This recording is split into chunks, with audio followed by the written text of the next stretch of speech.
Hello guys, मैं सुनील कुमार अपने इस YouTube channel the nursing show पर सभी का हार्दिक स्वागत करता हूं। आशा करता हूं कि आप सभी स्वस्थ होंगे और आपकी तैयारी भी अच्छी चल रही होगी। आज के हम इस वीडियो में बात करेंगे राजस्थान जीके के बारे में और राजस्थान जीके के अंदर बात करेंगे इतिहास के अंदर दो टॉपिक हैं, प्रतिहार वंश और चौहान वंश। इनसे रिलेटेड जो भी पिछली भर्तियों में परीक्षाओं में पूछे गए हैं उनके बारे में प्रश्नों में बात करेंगे, किस प्रकार से प्रश्न पूछे जाते हैं और आपके लिए कौन कौन से महत्वपूर्ण रहने वाले हैं। दूसरा, मैं आपके लिए गुड न्यूज़ ये लेके आया हूँ, जो भी स्टूडेंट अपने व्हाट्सएप ग्रुप से ऐड होना चाहते हैं वो अपना इस नंबर पर नाम और जिस भर्ती की तैयारी कर रहे हैं उसके बारे में लिखकर मैसेज टाइप करें और हम उनको क्या करेंगे, व्हाट्सएप ग्रुप के अंदर ऐड कर लेंगे। तो दोस्तों, आज हम बात करते हैं अपने पहले क्वेश्चन के बारे में बात करते हैं। पहला प्रश्न जो अपना रहने वाला है, किस प्रकार से प्रश्न पूछा जाएगा उसके बारे में बात करते हैं। तो अपना पहला जो प्रश्न रहने वाला है, राजस्थान में प्रतिहार वंश, जो राजस्थान में क्या है प्रतिहार वंश था, उसकी राजधानी कौन सी थी। अगर आपसे पूछा जाए कि मान लो कि वो रहते कहाँ थे या उनका जो प्रथम स्थान था वो जहाँ पे पूर्णतः रूप से वो रहते थे वो कौन सा स्थान था, उसी को उन्होंने क्या बनाया था, राजधानी बनाया था। अब वो स्थान कौन सा है आपसे पूछा जाए तो आपने आंसर क्या रहेगा उसके बारे में बात करते हैं। ए नंबर ऑप्शन मेड़ था, B number option Jalore, C number option Bhinmal, D number option Mandore. तो जिसका राइट आंसर रहने वाला है वो अपना क्या रहेगा, मंडोर। मंडोर क्या थी, राजस्थान में प्रतिहार वंश की जो राजधानी थी वो कौन सी थी, मंडोर थी। कौन सी थी, मंडोर। मंडोर को क्या किया गया था, सबसे पहले प्रतिहार वंश की राजधानी बनाया गया था। और ये सबसे प्राचीन एवं महत्वपूर्ण राजधानी है वो कौन सी है, मंडोर। आपसे पूछा जाए, ऐसा भी प्रश्न पूछा जाएगा कि प्रतिहार वंश की सबसे प्राचीन एवं महत्वपूर्ण राजधानी कौन सी है, तो आपको आंसर क्या रहेगा, मंडोर रहेगा। दूसरा अपना जो नेक्स्ट क्वेश्चन है उसके बारे में बात करें। 2 नंबर क्वेश्चन अपना है कि जो मंडोर है, मंडोर के प्रतिहार वंश से संबंधित जो प्रारंभिक शासक क्या नाम है, इनका जो प्रथम शासक था, जो राजा था, उसका क्या नाम है। ए नंबर ऑप्शन नागभट्ट प्रथम, बी नंबर ऑप्शन नागभट्ट द्वितीय, C number option Vatsaraja, D number option Mahendrapala. तो इसका जो राइट आंसर रहने वाला है वो अपना रहेगा नागभट्ट प्रथम। नागभट्ट प्रथम कौन था, ये प्रारंभिक शासक था, किसका था, ये प्रतिहार वंश का प्रारंभिक शासक था। कौन था, नागभट्ट प्रथम। आगे बात करते हैं अपना 3 नंबर क्वेश्चन, उसके बारे में बात करेंगे कि गुर्जर प्रतिहारों की राजधानी कौन सी थी। जो प्रतिहार वंश थे इनकी कुल कितनी शाखाएं थी, 26 शाखाएं थी। कितनी शाखाएं, 26 शाखाएं। आपसे प्रश्न ऐसा भी पूछा जा सकता है कि प्रतिहार वंश में कुल कितनी शाखाएं हैं, तो ये 26 शाखाएं भी। ये किसके अनुसार माना गया है, नैन्सी द्वारा जो उल्लिखित है, ये नैन्सी द्वारा जो कवि है उसके द्वारा लिखा गया है। तो इसमें जो राजधानी इन पूछा है, जो गुर्जर प्रतिहारों की राजधानी पूछा है वो कौन सी थी। अब यहाँ पे ये था जहाँ पे सबसे ज़्यादा गुर्जर लोग रहते थे उनकी राजधानी कौन सी थी उसके बारे में पूछा गया है। ए नंबर ऑप्शन पिलोमोलो, B number option Budha Pushkar, ये कहाँ पे, अजमेर में, और सी नंबर ऑप्शन ये जांगल प्रदेश, ये कहाँ पे है, बीकानेर में, और डी नंबर ऑप्शन इनमें से कोई नहीं। तो अपना जो राइट आंसर रहने वाला है वो कौन सा रहेगा इसके अंदर, उसके बारे में बात करें तो अपना राइट आंसर रहने वाला है पिलोमोलो। ये कहाँ पे है, भीनमाल में। तो अपना जो इसका राइट आंसर है वो ये कौन सा है, पिलोमोलो, जो भीनमाल, इसका जो प्राचीन नाम था वो क्या था, पिलोमोलो। किसको जाना जाता है, भीनमाल को। और ये क्या है, गुर्जर प्रतिहारों की राजधानी है। अपना जो नेक्स्ट क्वेश्चन रहने वाला है उसके बारे में बात करते हैं। 4 नंबर, जोधपुर। अपना जोधपुर शहर है, जोधपुर शहर से क्या है, जोधपुर शहर के निकट ओसिया में मंदिरों का निर्माण किस राजवंश के द्वारा किया गया था। ओसिया से जब अपने जो जोधपुर है, जोधपुर से जब अपने कहाँ जाते हैं, पोखरण की तरफ जाते हैं, तो वहाँ पे बीच में क्या आता है, एक ओसिया शहर आता है। ओसिया शहर में क्या किया गया है, मंदिरों का निर्माण किया गया है। और मंदिर किस प्रकार के हैं, जैसे सूर्य मंदिर है, इन प्रकार से टोटल कितने मंदिरों का निर्माण किया गया है, 16 मंदिरों का निर्माण किया गया। कितने मंदिरों का निर्माण किया गया, 16 मंदिरों का निर्माण किया गया। वो किस राजवंश के द्वारा किया गया है उसके बारे में बात करें। ए नंबर ऑप्शन जाटों द्वारा, बी नंबर ऑप्शन प्रतिहारों द्वारा, सी नंबर ऑप्शन चौहानों द्वारा, और डी नंबर ऑप्शन ए और बी दोनों। तो आपको पता है इसमें जो राइट आंसर रहने वाला वो कौन सा रहेगा, प्रतिहार वंश द्वारा किया गया। किन के द्वारा किया, प्रतिहार वंश या प्रतिहारों द्वारा किया गया। और किन का निर्माण किया गया, मंदिरों का निर्माण। और कितने मंदिर का निर्माण किया गया, 16 मंदिर। और कहाँ किया गया, ओसिया शहर में। ओसिया कहाँ है, जोधपुर से ये है लगभग 65 किलोमीटर की दूरी पर कौन सा शहर है, ओसिया। ओसिया शहर में कितने मंदिरों का निर्माण हुआ है, 16 मंदिरों का निर्माण हुआ है। नेक्स्ट जो अपना प्रश्न है 5 नंबर, उसके बारे में बात करते हैं कि चौहान राजवंश के संस्थापक शासक कौन थे। चौहान राजवंश है, उसके बाद जो उसकी जो स्थापना है किसके द्वारा की गई है, किस राजा के द्वारा की गई, इस प्रकार से प्रश्न पूछा जा रहा है। तो अपना ए नंबर ऑप्शन पृथ्वीराज तृतीय, B number option Someshwar, C number option Prithviraj द्वितीय और डी नंबर ऑप्शन वासुदेव। तो इसका जो राइट आंसर रहने वाला वो क्या रहेगा, वासुदेव। वासुदेव ने क्या किया था, चौहान राजवंश है उसकी जो नींव रखी थी वो किसने रखी थी, वासुदेव ने रखी थी। दूसरा, अगर आपसे पूछा जाए कि जो चौहान राजवंश है तो उसके बारे में कुछ प्रश्न ऐसा भी पूछा जाए। आगे जो बात करते हैं चौहान वंश के बात करेंगे कि इसकी राजधानी कौन सी थी, सबसे ज़्यादा चौहान कहाँ पे रहते थे, उसके बारे में बात करते हैं आगे नेक्स्ट प्रश्न में। तो अपना जो 6 नंबर प्रश्न रहने वाला है कि अजमेर नगर की स्थापना से पहले अजमेर के चौहानों की राजधानी कौन सी थी। तो आपको पता है इस टाइम तो क्या था कि ये चौहान वंश सबसे ज़्यादा राजधानी किसको बनाए थे, अजमेर। इससे पहले किसको बनाया था उसके बारे में प्रश्न पूछा गया। A number option Sambhar, B number option Nadol, C number option Jalore, D number option Ranthambore. तो जिसका राइट आंसर रहने वाला वो क्या रहेगा, सांबर।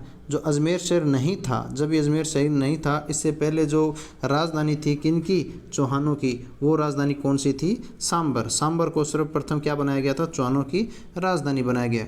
और इसमें आपको मैं ये बता देना चाहता हूँ कि जो अजमेर, इस प्रकार से भी प्रश्न पूछा जाएगा कि जो अजमेर नगर की स्थापना पहले अजमेर के चौहानों की राजधानी कौन सी थी, ये भी आपसे प्रश्न पूछा गया है। और इसमें से भी होगा कि चौहान जो राजवंश थे उसका वासुदेव जो संस्थापक था, इसने क्या किया था, सांबर झील का निर्माण किया था। ये झील का निर्माण किसने किया था, वासुदेव ने। किसने किया, वासुदेव ने निर्माण किया। ये अपने को कहाँ से जानकारी मिलती है, ये बिजोलिया शिलालेख से अपने को जानकारी मिलती है। अपना जो नेक्स्ट क्वेश्चन रहने वाला है उसके बारे में बात करेंगे। 7 नंबर, अजमेर है, अजमेर का संस्थापक या शासक कौन था। जो अजमेर है, अजमेर का जो निर्माण करने वाला है या अजमेर का जो शहर है उसको बसाने वाला राजा कौन था, उसके बारे में प्रश्न पूछा गया। पहले तो अपने प्रश्न पूछा गया था कि जो अजमेर जो चौहानों की राजधानी थी, इससे पहले कौन सी राजधानी थी और अजमेर को राजधानी कब बनाया गया। अब अपने पूछा गया है कि अजमेर का संस्थापक ही कौन था, अजमेर को बनाने वाला, शहर बनाने वाला व्यक्ति कौन था या कौन सा राजा था, उसके बारे में पूछा गया है। A number option Vasudev, B number option Ajayraj, C number option Prithviraj प्रथम, डी नंबर ऑप्शन सोमेश्वर। तो अपना जो राइट आंसर इसके अंदर रहने वाला है बी नंबर अजयराज। अजयराज ने क्या किया था, अजमेर शहर का निर्माण किया था। किसका किया, अजमेर शहर का निर्माण किया। तो अब आपसे पूछा जाए अजयराज कौन है, तो अपने पिछले वीडियो में एक बात की थी कि जो सोमवती है, सोमवती ने अपने क्या क्या किए थे। सोमवती आपने बात की थी, सोमवती ने क्या किया था, सोमवती ने अपने चांदी और सोने के सिक्के चलाए थे अपने नाम से। वो किसकी पत्नी थी, अजयराज की। अजयराज ने क्या किया था, अजमेर शहर बसाया था। अजमेर शहर बसाया था और अजमेर शहर बसाने के बाद इसको किसकी राजधानी बनाया, चौहानों की बनाया। किसने बनाया, चौहानों की राजधानी बनाया। और किसने बनाया, ये बनाया अजयराज ने बनाया। तो जो नेक्स्ट अपना क्वेश्चन रहने वाला है उसके बारे में बात करते हैं। और सबसे पहले मैं इसमें यह भी बता देता हूँ कि अजयराज कौन था। तो अजयराज पृथ्वीराज प्रथम का पुत्र था। आपसे सब पूछा जाएगा अजमेर शहर का निर्माण करने वाला अजयराज निम्न में से किसका पुत्र था। आपको 4 ऑप्शन में नाम देगा, तो उसका जो अपना राइट आंसर रहने वाला वो क्या रहने वाला है, पृथ्वीराज प्रथम का पुत्र था। नेक्स्ट बात करते हैं 8 नंबर क्वेश्चन की। अपने इसमें पूछा गया है 2.5 दिन का झोंपड़ा। सबसे पहले आपको पता होना चाहिए 2.5 दिन का झोंपड़ा है क्या चीज़ और ये कहाँ पे है। तो सबसे पहले मैं आपको बता देना चाहता हूँ, ये है अजमेर में। कहाँ पे है, अजमेर में। अजमेर में बनाया गया है, अजमेर में बनाया गया है। और किसने बनाया है उसके बारे में भी बात करेंगे। अजमेर में बनाया है और किसने बनाया है, लेकिन प्रश्न में क्या पूछा गया है, किस नाम से जाना जाता है, किस नाम से जाना जाता था। मतलब इससे पहले यहाँ पे कुछ और चीज़ थी, बाद में 2.5 दिन का झोंपड़ा बना है, लेकिन बनने से पहले किस नाम से जाना जाता है उसको जान लेते हैं। ए नंबर ऑप्शन सरस्वती मंदिर, बी नंबर ऑप्शन सरस्वती आश्रम, सी नंबर ऑप्शन सरस्वती विद्यापीठ, डी नंबर ऑप्शन सरस्वती पाठशाला। तो इसका जो राइट आंसर रहने वाला वो है सरस्वती पाठशाला। जो यहाँ पे 2.5 दिन का झोंपड़ा है, सबसे पहले यहाँ पे क्या थी, यहाँ पे थी सरस्वती पाठशाला। सरस्वती को पाठशाला के बाद में इसको तोड़कर क्या किया गया और किसने तोड़ा, सुल्तान गोरी ने क्या किया? सुल्तान गोरी है, इसको तोड़ने वाला कौन था? अढ़ाई दिन का झोंपड़े का निर्माण किसने किया? सुल्तान गोरी ने। किसको तोड़कर? सरस्वती पाठशाला को तोड़कर अढ़ाई दिन का झोंपड़ा का निर्माण किया। किसने किया? सुल्तान गोरी ने किया। और कब किया? 1198 ईस्वी में किया। कब किया? 1198 ईस्वी में किया था। कहाँ पे किया? अजमेर में। और कितने दिन में किया? ये किया अढ़ाई दिन में किया था, इसलिए इसका नाम क्या पड़ गया? अढ़ाई दिन का झोंपड़ा। आपसे प्रश्न ऐसा भी पूछा जाएगा, उस स्मारक का नाम बताइए जिसे 1198 ईस्वी में सुल्तान गोरी ने एक मस्जिद में परिवर्तन करवाया था, उसका क्या नाम है? तो आपको पता होना चाहिए, जो सुल्तान गोरी था उसने क्या बनाया था अजमेर में? अढ़ाई दिन का झोंपड़ा। तो आपका राइट आंसर रहेगा अढ़ाई दिन का झोंपड़ा। अगला जो नेक्स्ट क्वेश्चन है 9 नंबर, उसके बारे में बात करते हैं। तराइन का जो द्वितीय युद्ध है, तराइन का जो द्वितीय युद्ध है, पहले बता दूं तराइन के अंदर 2 युद्ध हुए हैं, और प्रथम हुआ है उसके बारे में भी बात करेंगे। अपने बात चल रही है द्वितीय के अंदर।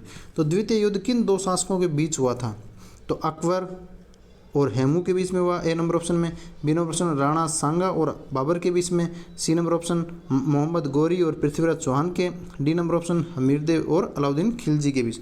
तो आपका जो राइट आंसर रहने वाला है मोहम्मद गोरी और पृथ्वीराज चौहान। पृथ्वीराज जो चौहान था तृतीय था। कौन सा था? तृतीय। इनके बीच में युद्ध हुआ था, लेकिन इस युद्ध के अंदर पृथ्वीराज चौहान है उनकी क्या हुई थी?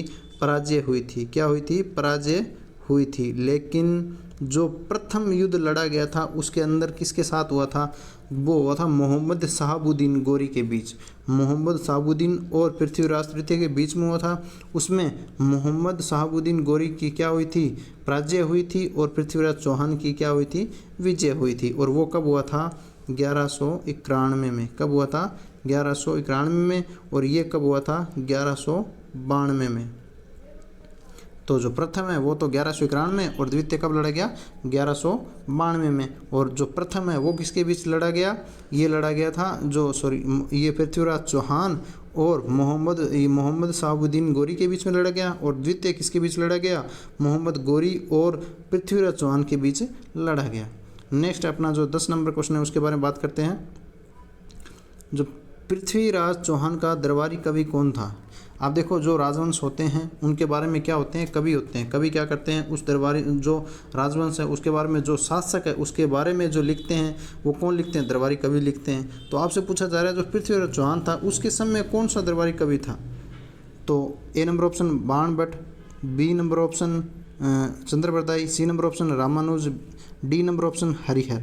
तो इसका जो राइट आंसर रहने वाला हुआ चंद्रप्रदायी। चंद्रप्रदायी कौन था? पृथ्वीराज चौहान का क्या था? दरबारी कवि था।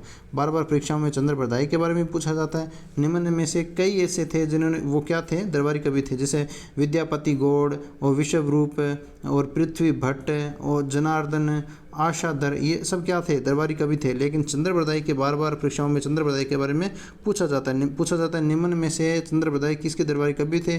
तो पृथ्वीराज चौहान के थे। और पूछा जाता है कि चंद्रप्रदायी का निम्न में से किससे संबंध था? आपको ऑप्शन मिलान करना होगा। तो इसमें क्या होगा? पृथ्वीराज चौहान से था, क्योंकि दरबारी कवि था इसका। तो दोस्तों, आज का वीडियो आपको कैसा लगा? अगर अच्छा लगा तो प्लीज़ वीडियो को लाइक करें और क्या करें? शेयर करें। और जो नए हैं, जो भी नए अपने इस चैनल पर इस वीडियो को देख रहे हैं, वो ज़्यादा से ज़्यादा वीडियो को सब्सक्राइब करें। धन्यवाद।